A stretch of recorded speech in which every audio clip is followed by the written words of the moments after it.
Pinwheel cookies. These are so much fun. I love these so much. Chocolate and vanilla swirl, who doesn't love that?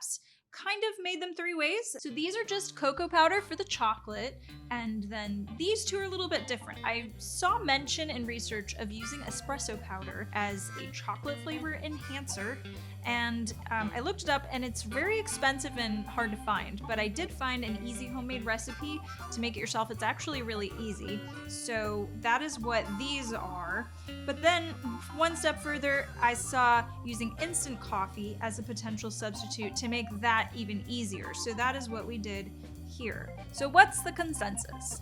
The just cocoa ones are really good, but amazingly enough, the espresso powder did actually add more like a rich, deep chocolate flavor and does not have any coffee flavor in it whatsoever. It's really kind of strange to me. I'd never tried it before. But I will say the instant coffee ones taste like coffee. They are definitely mocha flavored, which is not bad. I like it, but this is not a substitute for espresso powder. So these are really good if you want to up your cookie game and go the extra mile. And if you want this recipe or any of our Cookie of the Week recipes, you can get our free newsletter at onestopcookieshop.com or updates via our Facebook group. But let's make these cookies. Right, for the optional homemade espresso powder, we're starting with brewing a couple of tablespoons of ground espresso coffee beans. We used a pour over, but a coffee machine works just fine too. Just squeeze out the extra water and spread them onto a pan. Pop them in a super low temp oven for about 2 hours and then grind them super fine. And there you go, homemade espresso powder.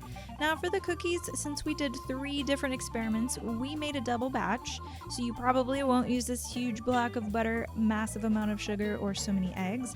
But it looks good, doesn't it? Yeah, creaming that beautiful butter and sugar. So then eggs, a little vanilla, of course, a little salt if you're using unsalted butter, and mix it all up. So we're using baking powder into our flour and mixing it all up into a really thick dough. Then we are going to divide the dough, stick half into the fridge, and then we're going to use the rest to mix in our cocoa and add in our optional espresso powder or instant coffee. And then just pop that back into the fridge for a few minutes as well. Then take your dough, form a rectangle shape. We're using plastic wrap, which works really well, but you can use some other non-stick papers or sheets. Roll them out about evenly. Very nice and smooth. Then flip one on top of the other. Just roll it a bit, but don't smush it too much. Slice the edge to make it nice and even, and then use the wrap to make it really, really easy to roll it up. And then when you're done, and this is important, put it in the freezer for about 30 minutes so it will be nice and easy to cut. Ooh, nice. Alright, make 1/2-inch slices or so and pop them on a pan. Stick them in the oven and bake them at 350 for about 10 to 12 minutes. And voila! Beautiful. Oh.